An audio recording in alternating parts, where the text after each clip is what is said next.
It was a massive explosion that shook the entire town. One of the three men inside Jimbo's auto repair shop at the time was Tim Furby. Our life is a disaster right now.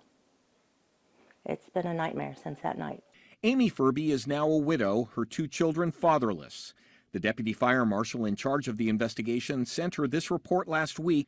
We received a copy today. It concludes that Jimbo's owner had 4 100-pound propane tanks filled at Dance's Steel and Farm Supply the afternoon of the explosion. It concluded an employee overfilled all the tanks, one of which should not have been filled at all, as it was last certified in 1978. This is the tank that ruptured, spewing propane gas throughout the shop, eventually getting ignited by a torch used on this brake caliper. This is the video of the other 3 tanks the fire marshal says were overfilled, still spewing gas in the owner's backyard 2 weeks after the explosion. Investigators interviewed the man the fire marshal says overfilled that expired tank. Would it surprise you if I told you that there's witnesses that put you as the one filling the tank? Yeah, it would, because I didn't fill. I could tell. Despite his denials, other employees at Dance's, including the owner, pointed the finger at the employee. The investigation concluded the overfilling of the gray 100-pound propane cylinder by the employee caused the rupture.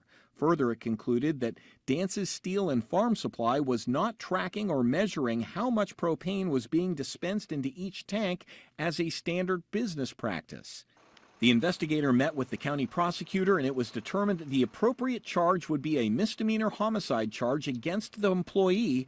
But after the case was referred to the Hillsborough Law Director for prosecution, the report concludes by saying she declined to prosecute. We stopped by the office of the Hillsborough City Law Director to find out why she did not bring charges against anyone in reference to the Jimbo explosion, even though the state fire marshal recommended that she do so. She also declined to speak with us. Amy Furby did receive a call from her, though. And she told me there was no weapon, so it could not have been homicide.